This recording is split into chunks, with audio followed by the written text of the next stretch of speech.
You're up first today. Welcome. Hi. I have read something, and it was quite a while ago, and I don't know if there was any basis for it. I'm not making an accusation, but that Steve Bannon told someone, I think it was in Politico or somewhere, that he's a Leninist. And this kind of would make sense to me in a way, because they want to cause conflict and get everybody angry with each other so that they can cause revolution. And I'm not saying it's true, but I'd like to hear your come comment. on, say it's true. We need somebody who knows something here. Right. And I don't know. Oh, that's too bad. But you've heard that Steve Bannon is a Leninist. I heard that he told someone this. I think he was at someone's home at a party or something, and maybe the fellow he told was... Somebody invited Steve Bannon to a party? Well, he was at someone's home, and he said he told him, and I read it in, I think it was like Politico. Well, why didn't you say so? I did. Oh, I didn't hear that. You didn't hear me? Yeah, my bad. It's okay. My bad. No, it's okay. Well, let me put that in the hopper. Okay. All right. I'm throwing it out there for anybody that might know. All right. And but it kind of rings. It's bothered me. It upset me when I read it, and I just would like to know. Let me ask you: are you a Trump supporter? Yes. That didn't take long. Very much so. How much during the whole campaign and in the first 3 to 4 months of the presidency, how important did you think Steve Bannon was to it all? I don't know. Okay, so you didn't think about Bannon much. You were thinking about Trump.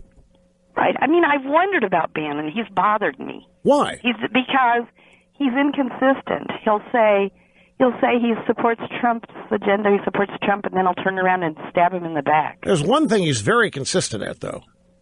What's that? Being talked about. Oh, this is true. Maybe that's the whole thing.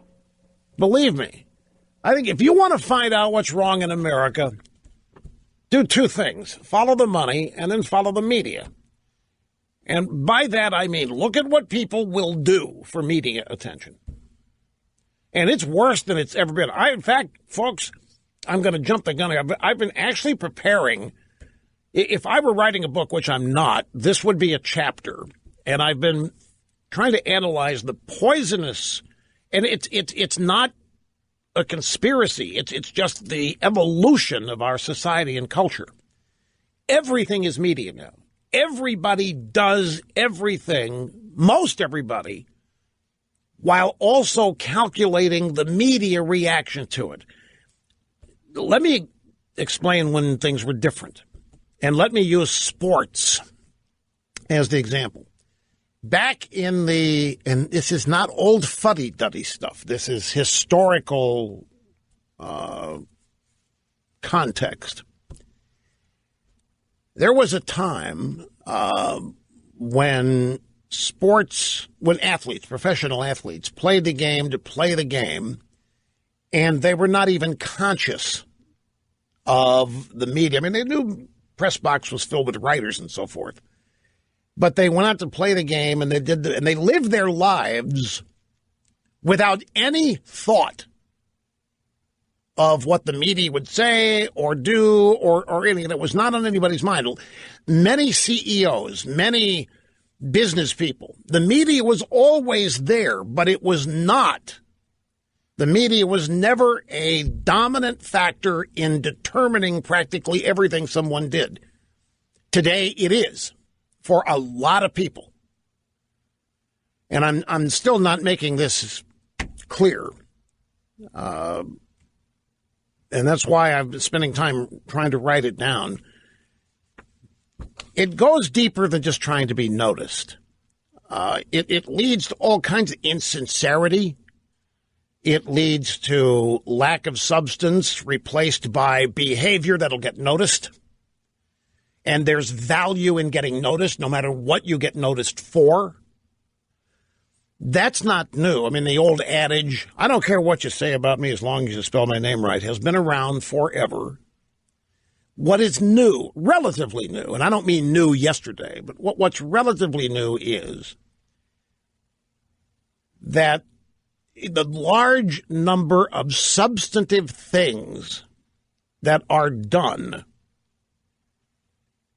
not for the reasons that you would think, good decision, bad decision, what's the objective, how do we get it? If the media finds out, they find out. If they don't, they don't. But the media and what they're thinking is not even a factor in the circumstances I'm talking about. That's not the case in so much today. Everything that most anybody does, especially in politics,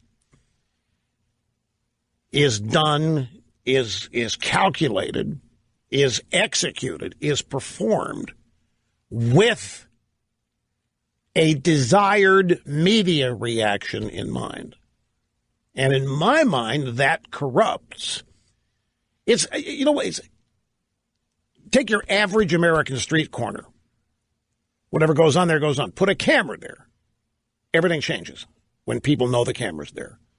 And there's a camera on every corner, in every room, in every city, in every place in Washington especially. Okay, about 1 million people have sent me the Daily Beast story where Trump or Bannon was telling somebody that he's a Leninist. I remember it now. And they've even fact-checked it on Snopes. And Snopes says that the likelihood is the story's false. This is incredible. In a minute, back. Greetings and welcome back, my friends. Great to have you here. Rush Limbaugh, the EIB Network, and the Distinguished Limbaugh Institute for Advanced Conservative and Anti-Leftist and Anti-Media Studies. Phone number, if you want to be on the program, 800-282-2882. The email address, lrushbo@eibnet.us. Okay, so I went and looked at the story that the caller, Zoe, from Champaign, Illinois, she'd heard that Bannon had called himself a Leninist. And he did, it was August 22nd of 2016. The writer of the story was a guy named Ronald Radish, Radosh, And he talked about a conversation that he had reportedly had with Bannon at a party that he attended in 2013, and a long talk about Bannon's approach to politics. He never called himself a populist or an American nationalist, as people think of him today. Bannon said, I'm a Leninist. And what I mean by that is that I want to take out the establishment. Lenin took out the establishment. Lenin took down the state. And I thought, that doesn't make any sense. That's not what Lenin did. Lenin wanted to become the state.